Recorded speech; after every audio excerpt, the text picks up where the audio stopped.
Hi friends, welcome back to my YouTube channel Siya kitchen tips. ഇതിൻ്റെ കൂടെ നമ്മൾ share ചെയ്യാൻ വന്നേക്കുന്നത് നല്ലൊരു കിടുക്കാച്ചി ഫിഷ് ഫ്രൈയുടെ റെസിപ്പി ആയിട്ടാണ്. മാങ്ങാച്ചൂര എന്നാണ് ഇവിടെ പറയുന്നത്. ചൂരയുടെ ചെറുതിനെ ഒരുപാടങ്ങ് വലുതാവാത്ത ചെറിയ ചൂര ഉണ്ടല്ലോ, അതിനിവിടെ പറയുന്നത് മാങ്ങാച്ചൂര എന്നാണ്. ആ ചൂര വെച്ച് നമുക്ക് നല്ലൊരു ഫിഷ് ഫ്രൈ തയ്യാറാക്കാം. വീഡിയോ ആദ്യമായിട്ട് കാണുന്നവരൊക്കെ ഒന്ന് സബ്സ്ക്രൈബ് ചെയ്ത് സപ്പോർട്ട് ചെയ്യാൻ മറക്കത്തില്ലല്ലോ. കൂടെയുള്ള കുഞ്ഞ് ബെൽ ബട്ടൺ എനേബിൾ ചെയ്താൽ ഞാൻ ഇടുന്ന വീഡിയോസിൻ്റെയൊക്കെ നോട്ടിഫിക്കേഷൻ നിങ്ങൾക്ക് കിട്ടത്തുള്ളൂ. ആ കാര്യം ആരും മറക്കരുത് കേട്ടോ. ആദ്യം തന്നെ ഒന്ന് ലൈക്ക് ചെയ്ത് സപ്പോർട്ട് ചെയ്യുകയും ചെയ്യണം. വീഡിയോയെക്കുറിച്ചുള്ള അഭിപ്രായങ്ങളും നിർദ്ദേശങ്ങളും കമൻറ്റ് ബോക്സിൽ രേഖപ്പെടുത്തുകയും ചെയ്യാൻ മറക്കരുത്. എന്നാൽ നമുക്ക് വീട്ടിലോട്ട് പോകാം. ചെറിയ 3 മാങ്ങാച്ചൂരയാണ് ഞാൻ എടുത്തിട്ടുള്ളത്. അതെല്ലാം കഴുകി വെട്ടിയെടുത്തിട്ടുണ്ട്. നമ്മളിവിടെ കുറച്ച് മാങ്ങാച്ചൂരയാണ് എടുത്തിട്ടുള്ളത്, ചെറിയ ചൂര. അതിൻ്റെ ഇവിടെ മാങ്ങാച്ചൂര എന്നാണ് പറയുന്നത്. അത് നമുക്കൊന്ന് ഫ്രൈ ചെയ്യാം. അതിന് നമുക്ക് ഇതിൽ മസാല ഇട്ട് കൊടുക്കാം. ശകലം മഞ്ഞൾപ്പൊടി, അതുപോലെ തന്നെ ശകലം ഗരം മസാല, കുരുമുളക് പൊടി ഒരു ശകലം ഇട്ടേക്കാം കേട്ടോ. ഒരു 1/4 സ്പൂണ് മേലിട്ടേക്കാം. മുളക് പൊടി,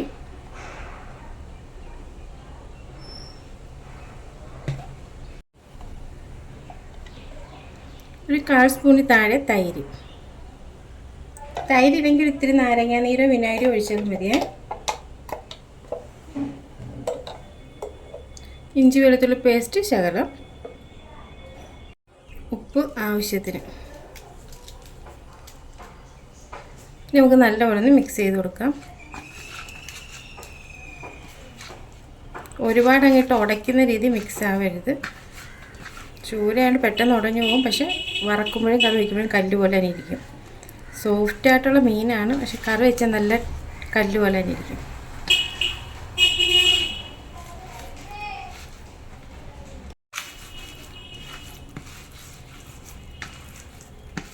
സാവധാനത്തിൽ വേണം മസാലയെല്ലാം തേച്ച് പിടിപ്പിക്കാൻ.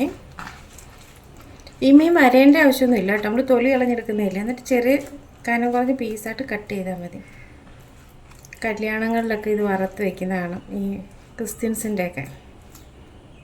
അവിടെ ഒരു മെയിനായിട്ടുള്ളൊരു ഘടകമാണ് ഈ ഫിഷ് ഫ്രൈ എന്ന് പറയുന്നത്. അതും ചൂരയായിരിക്കും മെയിനായിട്ട് വരുന്നത്. എന്നുവെച്ചാൽ ഞാൻ 1-2 കല്യാണത്തിന് പോയപ്പോൾ എല്ലാം ഇതുപോലത്തെ ഫ്രൈ എനിക്ക് കിട്ടിയതുകൊണ്ടാണ് കേട്ടോ.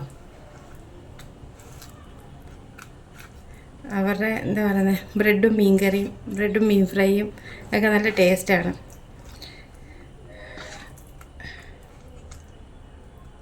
എല്ലാം മസാല പുരട്ടി വെച്ചിട്ടുണ്ട്. നമുക്കൊരു 10 മിനിറ്റോളം ഒന്ന് മാറ്റി വെച്ചേക്കാം. ഇതിനകത്ത് നല്ലപോലെ ഒന്ന് പിടിക്കാൻ വേണ്ടി. മാംസമുള്ള മീനല്ലേ, മസാല നല്ലപോലെ പിടിക്കണം. ഒന്ന് മാറ്റി വെച്ചേക്കാം. ഫ്രൈ ചെയ്യാൻ വേണ്ടി ഞാനിവിടെ ഒരു പാൻ വെച്ചിട്ടുണ്ട്. നമുക്ക് ഇത്തിരി ഓയിൽ ഒഴിച്ചു കൊടുക്കാം. ഓയിലൊന്ന് നല്ലപോലെ ചൂടായി വരട്ടെ.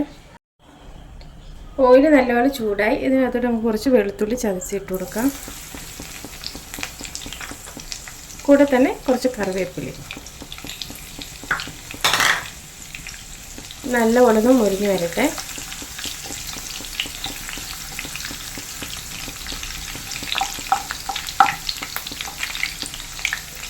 ലൈറ്റായിട്ട് മൂത്തിട്ടുണ്ട്, ഒരുപാട് അങ്ങ് മൂക്കണ്ട. ഇനി നമുക്ക് മസാല വെട്ടി വെച്ചേക്കുമ്പോൾ മീൻ ഇട്ട് കൊടുക്കാം.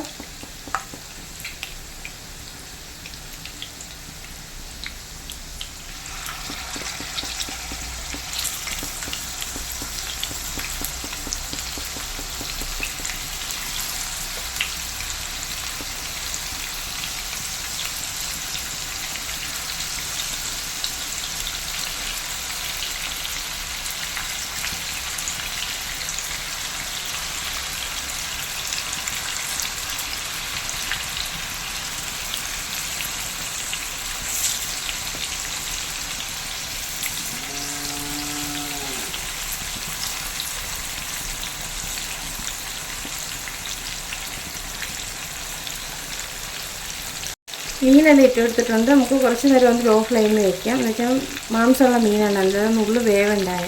ലോ ഫ്ലെയിം വെച്ചിട്ട് ഒരു സൈഡ് നല്ലപോലെ മുറിച്ചെടുക്കാം.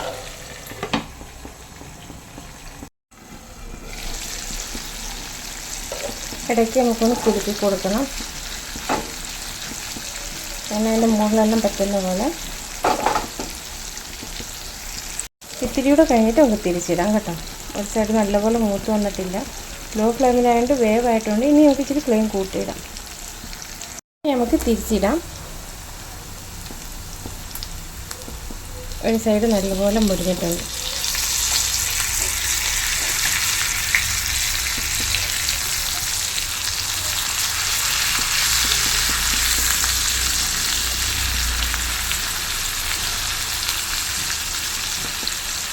നല്ല സോഫ്റ്റായിട്ട് ഇട്ട മീനാണ്. ഇപ്പം നല്ല കട്ടിയായിട്ടുണ്ട്. ചൂരയുടെ ഒരു പ്രത്യേകത എങ്ങനെയാണ്, വേവും തോറും അതിൻ്റെ കട്ടി കൂടിക്കൊണ്ടിരിക്കും.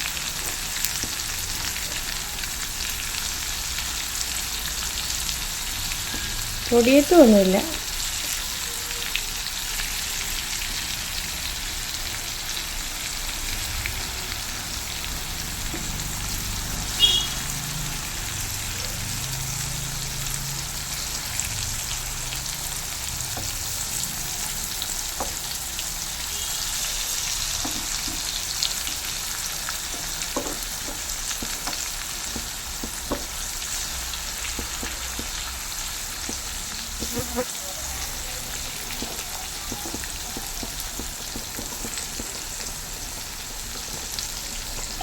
ഒരു സൈഡ് നല്ലപോലെ തിരിച്ചിട്ടിട്ടുണ്ട്. ഇനി അടുത്ത സൈഡിലൂടെ മുറിച്ചെടുക്കാം. നമ്മുടെ ഫ്രൈ ഇവിടെ റെഡി ആയിട്ടുണ്ട്. നല്ലപോലെ മുരിഞ്ഞിട്ടുണ്ട്. ഉള്ളു നല്ല സോഫ്റ്റുമാണ്. നമുക്കങ്ങനെ ഫ്ലെയിം ഓഫാക്കാം. നമ്മുടെ മാങ്ങാച്ചൂര ഫ്രൈ ഇവിടെ റെഡി ആയിട്ടുണ്ട്. നല്ല ടേസ്റ്റി ആയിട്ടുള്ള ഫ്രൈ ആണ്. നല്ല മണവും ഉണ്ട്. നമ്മൾ വെളുത്തുള്ളിയും കറിവേപ്പിലയും എല്ലാം ഇട്ട് മൂപ്പിച്ചപ്പോൾ ആ ഒരു ഫ്ലേവറൂടെ ഈ മീനകത്തോട്ട് കയറിയിട്ടുണ്ട്. അതിനും മീനോട് പ്രത്യേക ടേസ്റ്റാണ്. ആ മസാലയ്ക്ക് അതിനൊരു പ്രത്യേക ടേസ്റ്റാണ് കേട്ടോ. വളരെ സിമ്പിളായിട്ട് നമുക്ക് തയ്യാറാക്കാൻ പറ്റുന്ന നല്ലൊരു ഫിഷ് ഫ്രൈയുടെ റെസിപ്പിയാണ് ഞാനിവിടെ നിങ്ങൾക്ക് ഷെയർ ചെയ്തേക്കുന്നത്. വീഡിയോയെക്കുറിച്ചുള്ള നിങ്ങളുടെ അഭിപ്രായങ്ങളും നിർദ്ദേശങ്ങളും കമൻറ്റ് ബോക്സിൽ രേഖപ്പെടുത്താനും മറക്കരുത്. സബ്സ്ക്രൈബ് ചെയ്യാതെ കാണുന്ന ഏതെങ്കിലും കൂട്ടുകാരുണ്ടെങ്കിൽ ഒന്ന് സബ്സ്ക്രൈബ് ചെയ്ത് സപ്പോർട്ട് ചെയ്യാനേ പ്ലീസ്. കൂടെയുള്ള കുഞ്ഞ് ബെൽ ബട്ടൺ എനേബിൾ ചെയ്യുന്ന ആരും മറക്കല്ലേ. യൂസ്ഫുള്ളായ വീഡിയോ എന്ന് തോന്നി ഫ്രണ്ട്സിനും റിലേറ്റീവ്സിനൊക്കെ ഷെയർ ചെയ്തെടുത്ത് സപ്പോർട്ട് ചെയ്യുകയും ചെയ്യണേ. നല്ലൊരു വീഡിയോ ആയിട്ട് നമുക്ക് നാളെ കാണാം. അതുവരെ താങ്ക്